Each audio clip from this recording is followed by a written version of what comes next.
맑은 시내에 머물며 아빠의 지혜를 전해줄래. 자녀들에게 진심으로 답게 온전한 사랑의 마음으로 아빠의 작은 손길은 은빛 신사가 전하려는 아빠의 진심이 너에게 닿기를 맑은 샘에서 흘러내리듯이. 안녕하세요. 책 읽어주는 맑은 시네입니다. 오늘 소개해드릴 책은 아빠의 진심이 너에게 닿기를, 지은이 은빛 신사, 출판사 맑은물입니다. 이 책은 아빠가 직접 경험했던 수많은 실수 혹은 좋았던 사례들을 모아서 자녀들에게 쉽고 편안하게 읽을 수 있도록 정리되어 있는 자기 고백록 같은 책입니다. 평범하게 살아가는 젊은이들에게 도움이 될 만한 33가지 삶의 지혜가 아주 잘 정리되어 있어서 실수나 실패는 최대한 줄이고 보다 더 당당하고 행복하고 편안한 삶을 살아갔으면 좋겠다라는 저자의 마음이 독자에게도 잘 전달되기를 바라며 진심을 책 속에 담았습니다. 그럼 책 속으로 들어가 보겠습니다.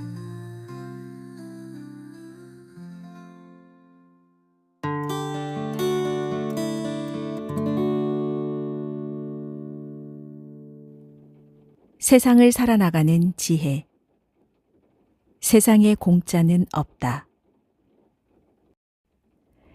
옛날 중국의 어느 왕이 전국의 유명한 현자들을 불러 모았어. 그리고는 백성들이 살아가면서 평생 귀감이 될 만한 글을 써서 올려주시오 라고 명을 내렸지. 이에 현자들은 동서양의 좋은 말들은 다 모아서 책 12권으로 만들어 왕에게 바쳤어. 이에 왕은 이렇게 많은 좋은 말들을 생업이 바쁜 백성들이 언제 다 읽는단 말인가 하여 현인들은 아주 고심 끝에 12권의 책을 줄이고 더 요약하여 한 권의 책에 담아 다시 올렸지. 그러나 왕은 이에 만족하지 않고 계속하여 다시 더 줄이라는 명을 거듭한 끝에 현인들은 결국 맨 마지막에는 다음과 같이 한 줄로 줄여 올릴 수밖에 없었지. 세상에 공짜는 없다. 그래, 바로 이것이오. 이것만 알면 백성들의 모든 문제는 해결될 것이오. 라며 비로소 왕은 크게 만족했어. 너희도 이 이야기 한 번쯤은 들어본 적이 있을 거야. 사실 사람들은 세상을 살아가면서 누구나 행운을 바라긴 하지. 물론 나 또한 예외는 아니야. 우연히 다가올 행운을 바라는 건 젊었을 때나 지금이나 마찬가지로 참 안 변하더라고. 정말 행운이 내게 온다는 건 그야말로 얼마나 신나는 일일까.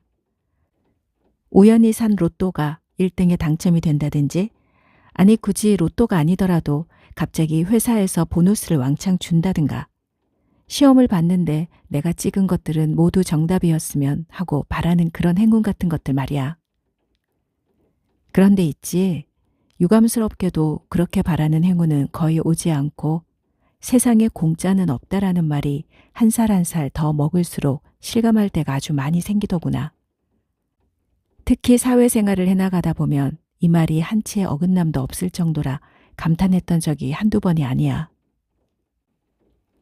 세상은 언뜻 보기엔 허술한 구멍투성이인 것 같지만 의외로 아무것도 빠져나갈 수 없을 만큼 아주 촘촘하게 짜여 있거든. 그래서 세상의 일이란 건 굳이 인간관계를 들먹이지 않더라도 너희가 하는 모든 생각이나 행동, 그리고 다른 사람들과 관계에서 오는 모든 일들은 그것이 설령 사소한 것일지라도 반드시 모종의 대가를 치른다는 것을 꼭 잊지 않았으면 좋겠구나. 가까운 사람이 아닌 어떤 잘 알지도 못하는 사람이 갑자기 너희에게 과도한 호의를 베푸는 경우가 대표적인 예겠지. 전후 맥락상 특별한 이유가 없는데 그럴 땐 암암리엔 부담이 될 만한 어떤 의도가 숨겨져 있는 경우가 대부분이야. 그럴 때는 대우받는다고 속으로 우쭐댈 것이 아니라 한두 번 정도 더 깊이 생각해보는 습관을 들이는 게 좋아. 그래야만 항상 뒤탈이 없어. 참, 연예인이나 스포츠 스타처럼 갑자기 큰 돈을 벌거나 인기를 얻는 사람들이 부러울 때가 꽤 있지? 혹은 정치인이라든가. 그런데 그들을 꼭 크게 부러워할 만은 아닌 것 같아. 그들이 그걸 성취하기 위해서나 계속 유지하기 위해서 얼마나 스트레스를 받고 힘이 들까를 생각해봐. 인기는 한낱 물거품 같은 것이기도 하거니와 대중들의 인기를 먹고 산다는 것 자체는 그야말로 감당해야 할 일들이 많아서 너무 힘들어. 그래서 보통 사람들은 기회가 주어진다 해도 결코 선택하기가 쉽지 않은 직업이기도 하지. 세상에는 공짜가 없거든. 단지 그들이 현재의 자리에 이르기까지 얼마나 큰 고난을 견디고 왔을까 하는 점을 인정해주고 존중해주는 딱 그 정도로만 생각하는 게 좋을 거야. 그들 또한 그들의 자리에서 최선을 다한 결과물일 테니 말이야. 지금껏 걸어온 길, 그리고 앞으로 걸어가야 할 길을 너희 스스로 선택해서 지금까지 살아왔듯이 결국은 그들과 너희가 다른 점이 있다면 가는 길에 대한 선택의 차이였던 것이지 어떤 결과를 두고 그들과 너희를 비교할 대상은 전혀 아니라는 소리지. 단지 지금은 너희가 선택한 지금의 자리에서 어떻게 최선을 다하느냐에 대한 것만이 다른 사람과 비교할 수 있는 가장 가치 있는 일이고 최고의 길이라는 걸 명심했으면 좋겠어. 그리고 또 하나 꼭 잊지 말아야 할 것은 무언가를 얻고자 한다면 반드시 그 대가를 감당할 수 있는 마음의 준비를 단단히 하고 살아간다면 앞으로 너희에게 닥칠 세상의 많은 위험은 스스로 알아서 너희 곁을 잘 피해 갈 거라고 확신해. 콩 심은 데 콩이 나고 팥 심은 데 팥이 나게 되어 있어. 항상 명심 또 명심하자고. 이 세상에 공짜는 없단다.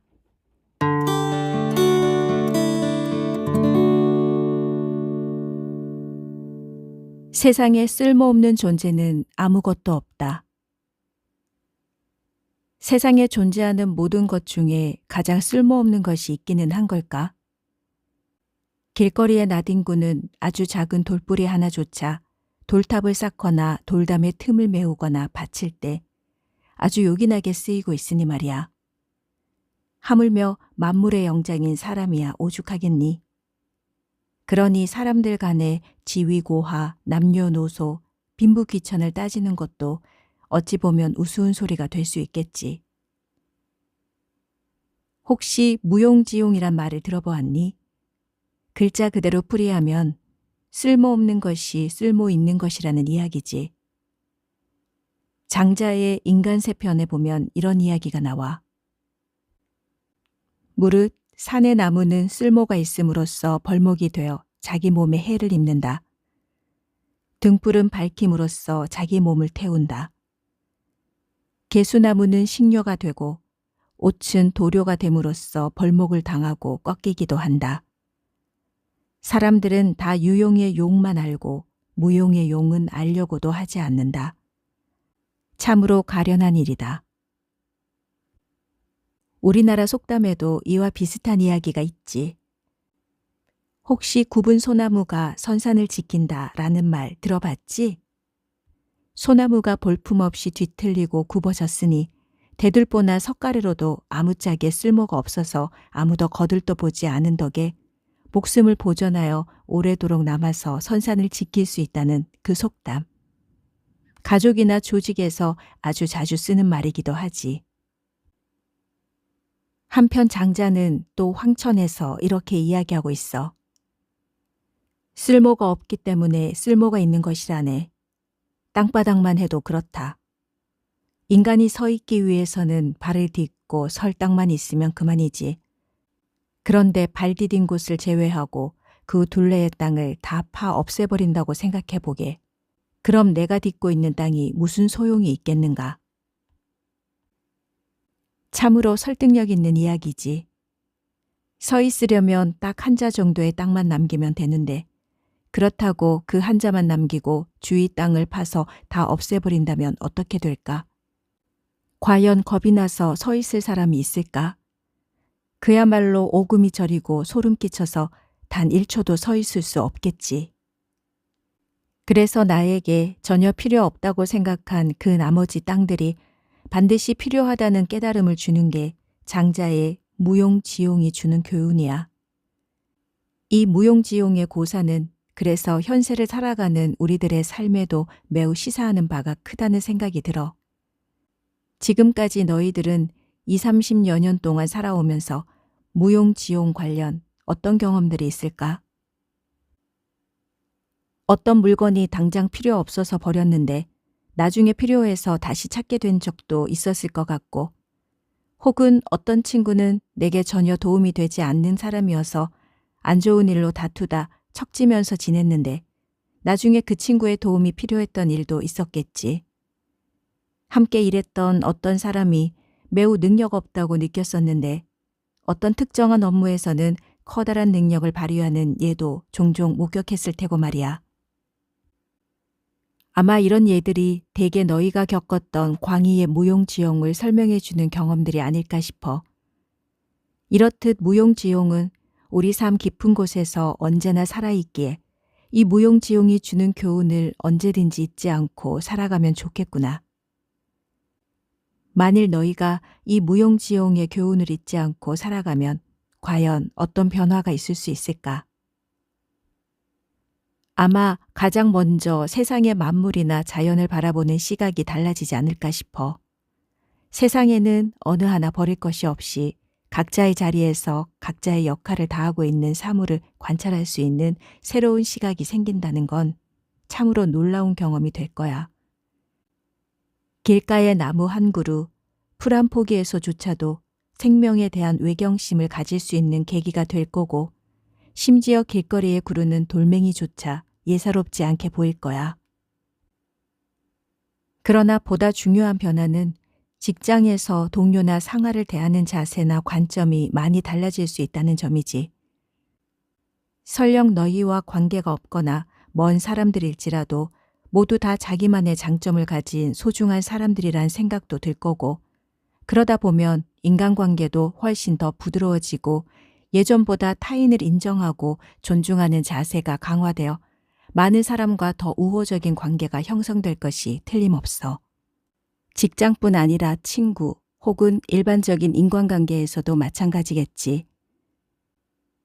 자, 그렇다고 무용지용 때문에 일부러 구분소나무가 될 필요는 없는 거겠지. 무용지용. 세상에 쓸모없는 것은 아무것도 없다. 항상 이 무용지용의 자세로 너희와 주위 모든 이의 가치를 인정해주고 사랑하며 존중해주기를. 그래서 보다 더 넓은 마음으로 세상을 살아가는 지혜로운 자 되기를.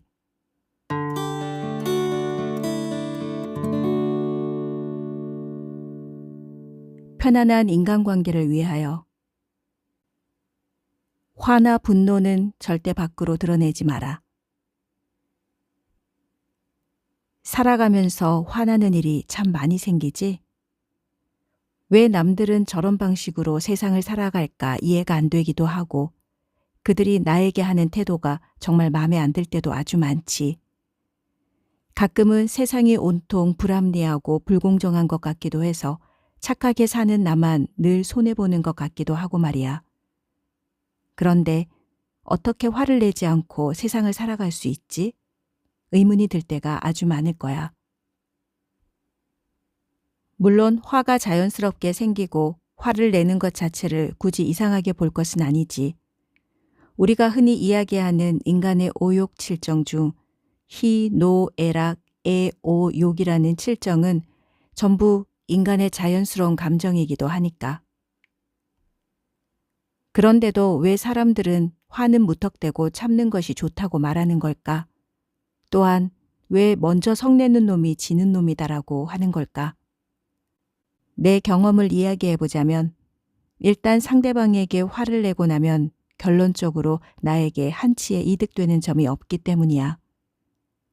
시간이 지날수록 그 손해는 점점 더 명확해지고 말이야. 그때 참을 걸 하는 후회가 가득 밀려오지만 이미 쏜 화살을 어찌 되돌리겠어. 사실 난 세상을 살아가면서 대체로 낙관적인 시각을 가지고 있기에 그리 화를 내고 분노한 순간은 많지 않았었지. 하지만 그때 참았더라면 하는 몇 번의 순간들이 내게도 있었어. 오랜 세월이 흐르고 난 뒤인 지금 생각을 해보아도 참 바보 같았던 순간이었지. 그때 화를 좀 더 참고 슬기롭게 대처했으면 어땠을까? 그랬다면 그 사람과의 관계가 지금껏 잘 유지되었을 것이고 어쩌면 지금의 삶이 조금은 더 아름답고 행복해지지 않았을까 할 정도로 말이야. 하지만 이제 후회한들 무슨 소용이 있겠니? 그 당시 나의 무지와 성급함과 인내심, 그리고 덜 익은 인격을 탓할 뿐이지. 한번 주위를 둘러보렴. 어떤 사람들이 화를 잘 내거나 분노를 자주 표출하는지. 그들의 공통점은 대개 열등감과 시기와 질투심이 많은 특징이 있어. 매사에 부정적인 사람들이나 비관주의적인 사람들, 그리고 세상을 둘로 나누는 흑백 논리를 가진 사람 중에도 참으로 많을 거야. 특히 세상은 이쪽 아니면 저쪽이어야 한다며 회색이나 다른 색깔이 있다는 것도 인정하지도 이해하지도 못하는 흑백 논리를 가진 사람들은 아예 답이 없을 정도로 화가 많은 것 같더구나. 그러니 너희들은 이런 점을 잘 참고해서 그런 부류에 속하지 않기 위해 마음을 잘 다스리고 부단한 노력을 경주해야겠지. 타산지석이란 이럴 때 쓰는 말일 거야. 그럼 도대체 어떻게 하면 화를 안 내고 잘 다스릴 수 있는 걸까? 무엇보다도 중요한 건 자신의 인생관을 빨리 정립해 놓는 것이 최우선이라는 생각이 들어. 아직 인생관이 정립이 안 되어 있다면 항상 마음이 잘 흔들리기에 순간순간 감정을 다스리기가 어렵겠지. 당연히 그때마다 화가 많아질 수밖에 없겠고. 난 그동안 살아오면서 정말로 크게 화를 내고 분노해야 할 때를 딱 두 가지 경우로 생각해 왔어. 하나는 누군가가 내 생각과 행동에 대한 자유를 구속할 때고, 또 하나는 가장 기본적인 인간의 존엄성을 크게 침해당할 때지. 그러다 보니 웬만한 것은 기분이 나빠도 그럴 수 있지 생각하게 되고 화를 안 내고 넘길 수 있는 여유가 생기더라고. 사람이 살아가는데 수학이나 과학을 빼고 정답이 어디 있겠니? 더군다나 지금은 일제시대처럼 나라를 빼앗긴 것도 아니고 인간의 기본적인 자유를 구속하는 독재 국가도 아니니까 죽기 살기로 분노하고 화낼 일은 그리 많지 않았던 것 같아. 겸허한 자세로 이쪽 저쪽 둘러보면 오히려 감사할 일이 한두 가지 아니지. 그래서 이야기인데 너희도 주위에서 누군가가 못마땅해서 마음에 들지 않을 때면 그럴 수도 있지라는 넓은 마음을 갖기 위해 스스로 훈련해 보는 것은 어떨까? 처음에는 그렇게 마음을 먹는 것조차 매우 힘들지라도 이 훈련을 계속 반복하다 보면 나중에는 자연스러워지게 되고 마음이 참 평온해질 거야.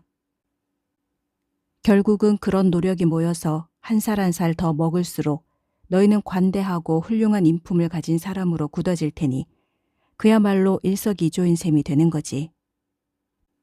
그러나 인간이기에 아무리 노력해도 정말 화가 나서 못 참을 것 같은 순간이 있을 거야. 그럴 때는 말이야, 피할 수 없는 자리라면 화가 가라앉을 때까지 이를 꽉 깨물고 숫자를 세어보렴. 1, 2, 3, 100만, 11, 100만 12. 그렇게 숫자를 세는데도 화가 폭발하려 한다면 일단 그 자리를 무조건 피하는 것이 상책이야. 그 자리에서 자기 감정을 컨트롤하지 못하는 사람이 되어 이성을 잃는 것처럼 보일 바에야 다소 비겁하거나 무례하게 보이더라도 일단은 그 자리를 피하는 게 좋아. 손자병법에도 그런 이야기가 있거든. 36개 주랭랑이라는 말은 들어봤지?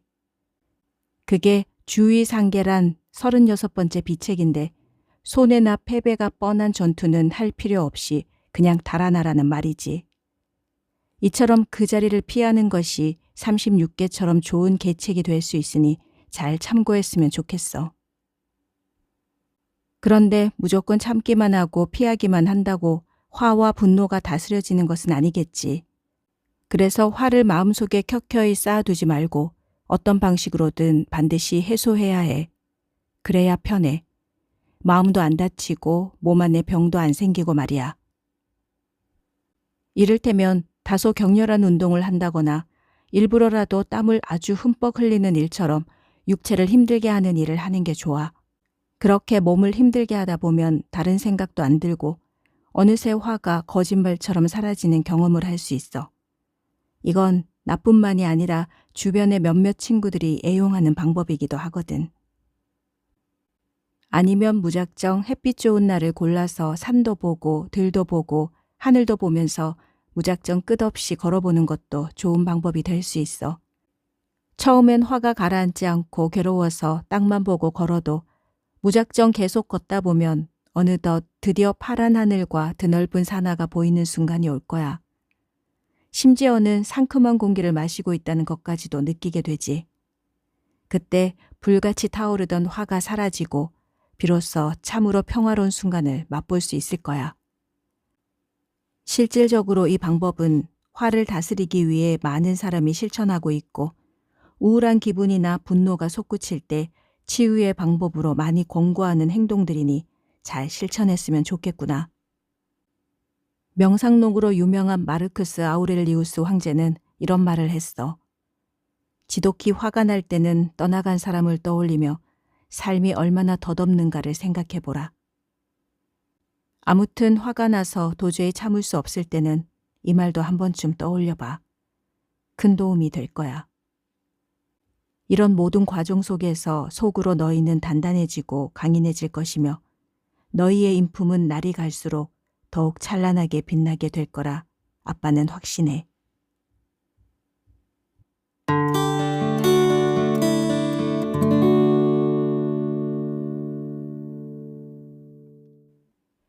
싫어하는 사람이 있거든 이렇게 대처하라. 가만히 생각해봐. 혹시 지금까지 살면서 왠지 모르게 그냥 좋은 사람이나 그냥 싫은 사람이 몇 명이나 있었니? 집단이 있는 곳에서는 어디서나 그런 사람들이 한둘 정도는 있게 마련인데 내게도 그런 경험이 종종 있기는 했지. 아무 이유도 없이 그냥 좋은 사람이 많다면 얼마나 좋겠어. 그것보다 신나는 일은 없겠지. 사람들 만나는 것 자체가 늘 즐거운 일이니 참으로 행복할 테고. 그러나 불행하게도 그냥 좋은 사람을 만난다는 건 평생 손가락으로 꼽을 정도에 불과할 거야. 오히려 골치 아픈 건 아무 이유도 없이 그냥 싫은 사람이 가끔 너희 눈앞에 나타나서 마음을 힘들게 할 때가 많겠지. 그래서 그 사람이 있는 자리라면 가능하면 참석하고 싶지도 않고 그냥 피하고만 싶다 이 말이지. 머리로는 그러면 안 된다는 걸 알고 있지만 가슴에서 자꾸 그렇게 시키니 여간 신경 쓰이는 일이 아닐 수가 없어요.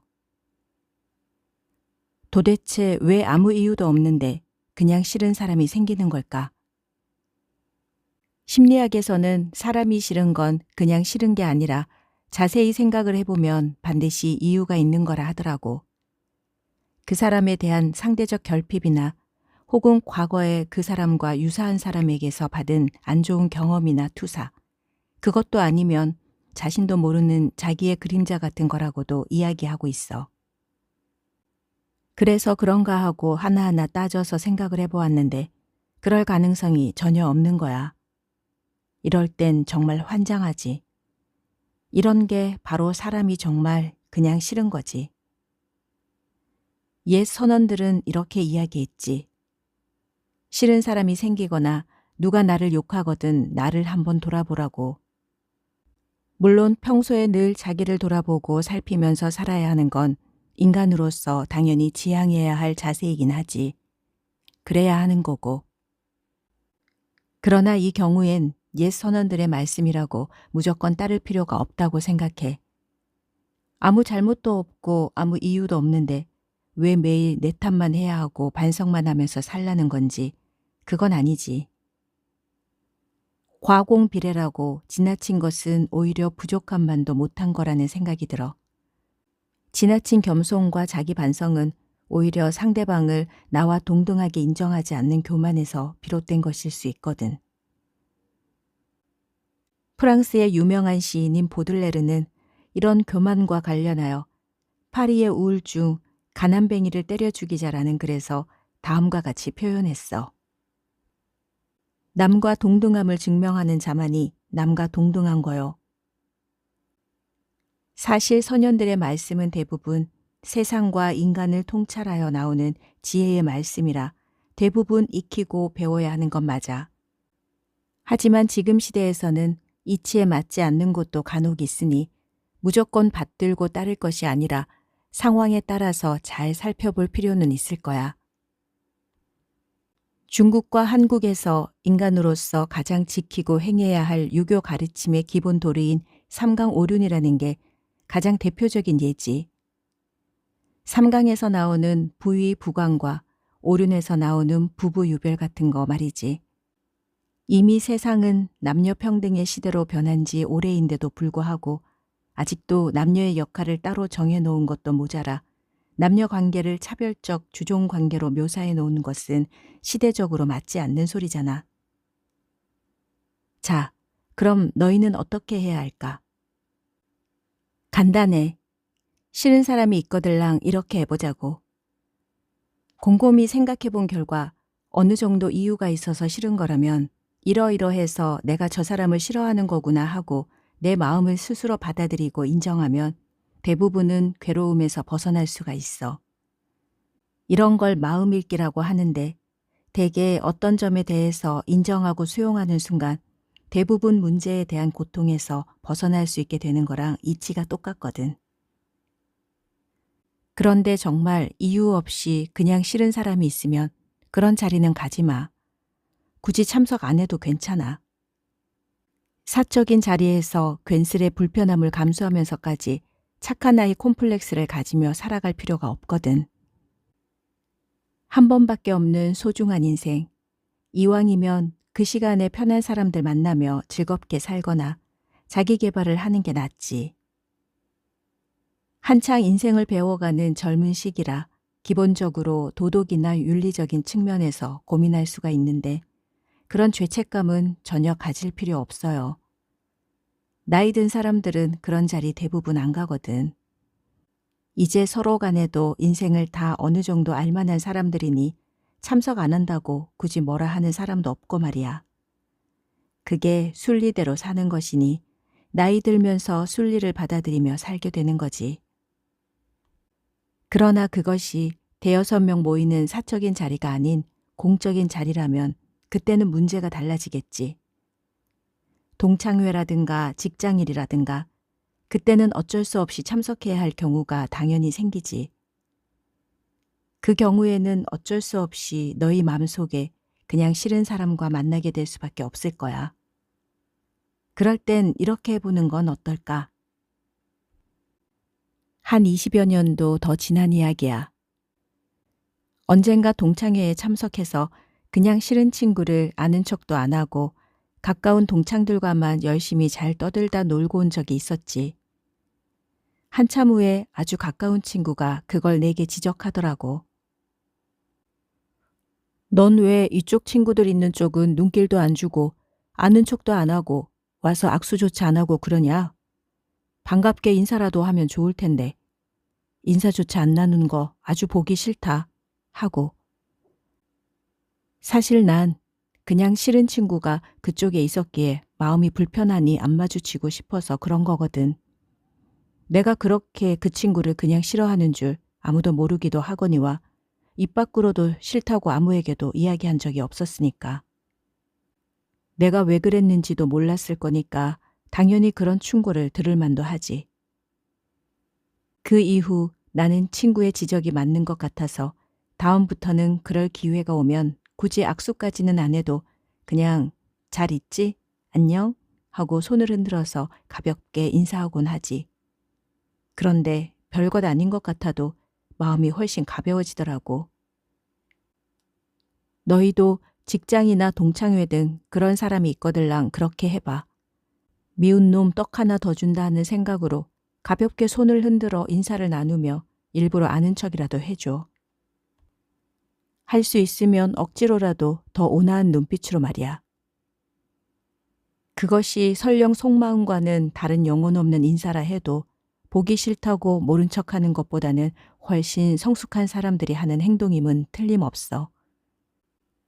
어차피 둘이 미주알 고주알 이야기할 것도 아니니까 그 정도만 해도 너희 맘속의 불편함과 심란함에서는 상당히 벗어날 수가 있기에 아주 좋을 거야. 세상 살기 참 힘들어. 그렇지? 돈 벌기도 힘들어 죽겠는데 이제는 사람 하나하나에까지 신경 쓰면서 살아야 하니까 말이야. 그것도 그냥 싫은 사람까지. 근데 어쩌랴. 이게 우리네 인생인 것을. 앞으로도 아마 너희 앞에서 원하든 원치 않든 그냥 좋은 사람과 그냥 싫은 사람이 종종 나타날 거야. 그럴 때 오늘 아빠가 이야기해주는 대로 대처해보면 굳이 싫은 사람 때문에 생기는 큰 고민 따위는 많이 줄어들 거야. 어쩜 속을 괴롭히던 그 문제도 아주 대수롭지 않은 거였구나 하고 느낄 수도 있을 거고. 아무튼 그럼에도 불구하고 너희의 앞날에 그냥 싫은 사람보다 그냥 좋은 사람이 많이 나타날 수 있도록 늘 기도할게. 안녕.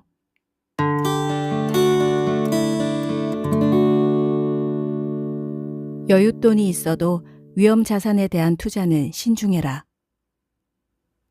먼저 위험 자산이란 무엇일까? 위험 자산은 대표적으로 변동성이 강하다거나 원금 손실 가능성이 큰 주식, 코인, 원자재, 그리고 유동성이 낮은 부동산 같은 것을 들 수가 있어. 반면에 안전자산은 금이나 국채, 예금, 현금 등을 말하는 거겠지. 이 중에서 특히 너희는 변동성과 위험성이 큰 주식이나 코인에 대해 투자하려 할 때는 아주 신중했으면 좋겠어. 그 이유를 지금부터 몇 가지만 말해볼게. 먼저 주식을 예로 들어볼까? 물론 주식시장은 기업의 자본 조달 창구이자 경제의 바로미터이다 보니 국제정세나 사회 등 세상 돌아가는 것을 잘 알 수 있게 되는 장점은 분명히 있어. 그러나 단기간에 큰 수익을 보기 위해 달려든 사람들이 대부분인지라 어찌 보면 인간의 탐욕이 농축된 시장이기도 하지. 금융 지식과 전문 지식으로 무장되어 있는 사람들조차 쉽사리 만족할 만한 수익을 보기 힘든 곳인데 일천한 금융 지식과 비대칭적인 정보를 가지고 있는 사람들이 과연 승자가 쉽게 될 수 있을까? 물론 너희가 시장을 이길 정도로 능력이나 재주가 탁월하여 어쩌다 큰 수익을 볼 경우도 있겠지. 하지만 그것은 엄밀한 의미에서 보면 실력보다는 운이 좋아서라는 표현이 맞을 거야. 우연히 한두 번 이익 보았다고 자신을 과신하거나 손실을 만회하겠다고 끝없이 달려드는 탐욕의 시장. 그게 바로 주식시장이야. 한번 발을 들여놓으면 벗어나기가 참 힘들어. 더군다나 오랜 시간 동안 아끼고 안 먹고 안 놀고 해서 모아놓은 귀중한 돈으로 위험자산에 손을 대는 순간 몇 년 동안 모았던 것을 단 몇 초 만에 날린 사람도 부지기수로 많다는 점을 꼭 명심했으면 좋겠어. 나 역시 지점장으로 아주 오랫동안 근무했었는데 채권 등 다른 금융상품이나 공모주 청약이 아닌 직접 주식을 한 사람들을 보면 이익을 보고 떠난 사람은 극소수였고 대부분 손실만 보고 떠난 사람들이 많았던 것 같아. 참으로 유감스러운 일이지. 심지어는 이런 안타까운 일도 있었어. 한번 들어볼래? 이건 너무나 특별한 경우라 지금껏 잊혀지지 않아. 최초 5억 원을 투자한 K라는 고객이 있었어. 그 고객은 처음부터 신용을 풀로 썼는데 온 우주의 기운이 모였는지 6개월 만에 무려 65억 원이 되었어. 정말 깜짝 놀랄 만한 일이지. 주식으로 1년도 안 되어 원금의 1200% 이상을 만들었으니. 그래서 고객을 면담하고 위험하니까 50억 원은 채권 등 안전자산으로 이동해 놓고 15억만 가지고 주식을 하시면 어떻겠냐고 권유를 드렸지. 그런데 말씀을 안 들으시더라고. 한두 달만 더 있으면 100억 원을 만들 테니 그때 꼭 그리하자고 하시면서. 어떻게 되었을까? 며칠 후부터 시장이 하락하더니 급기야 리먼 브라더스 사태가 터지고 시장이 급락하기 시작하는데 정말 정신없더구나. 믿어지지 않겠지만 1년 후 이분이 찾아간 금액이 얼마일까? 놀라지 마. 딱 600만 원. 65억 원이 600만 원이 되는데 딱 1년. 믿어지지 않겠지만 실화야. 이때 가슴이 얼마나 미어지던지 과연 600만 원을 찾아갈 때의 이분 심정은 어떠했을까? 상상이 되니? 정말 이건 지금까지 나도 결코 잊을 수 없는 특수한 사례이긴 하지만 이런 위험성이 항상 도사리고 있는 곳이 바로 주식시장이라고 보면 돼. 그리고 정작 안 했으면 하는 가장 중요한 이유가 따로 있어. 그건 바로 너희의 일상이 흐트러질 수 있다는 점이야. 주식이 제로섬 게임이라면 50%의 확률로 이익을 볼 수 있겠지만 사실 주식은 제로섬 게임이 아니거든. 게다가 국내외 수많은 외생 변수와 선택한 종목의 내재 변수에 대한 위험 요소가 셀 수도 없이 많아서 순발력 있게 대처하지 않으면 이익을 볼 확률보다는 손해를 볼 확률이 훨씬 더 많을 수밖에 없어. 주식이든 코인이든 하루에도 수없이 빨갛게 파랗게 오르내리니 종일 확인하게 되고 길을 가다가도 심지어는 밥을 먹다가도 시세판을 들여다보게 되지. 쉴 새 없이 오르내리는 걸 보게 되면 감정도 수없이 동요되고 무슨 일을 하든 간에 평정심을 잃어서 본업조차 집중이 안 되는 경우가 참으로 많아질 거야. 그러니 돈을 잃을 확률도 높고 일상까지 침해당할 확률이 높은 뻔한 일을 굳이 할 이유가 있을까? 시간 손해, 돈 손해, 심지어는 몸 손상까지 각오해야 하는 위험을 감수해가면서까지 말이야. 하지만 산이 높으면 골이 깊다는 이치가 정확하게 적용되고 있는 곳이 위험자산 시장이라고 보면 돼. 그러니 앞으로 여윳돈이 있어도 주식, 코인 등 위험자산에 대한 투자는 아주 신중하게 접근했으면 좋겠어. 단 예외는 있겠지. 너희가 여유가 있어서 그 정도는 없어져도 되는 돈이라면 주식이든 코인이든 위험자산에 대한 투자를 꼭 경험해 보고 싶다면 그리고 그 결과로 인하여 경제적으로나 정신적으로나 일상을 전혀 침해받을 자신이 있다면 참고하길 바랄게. 선택은 자유.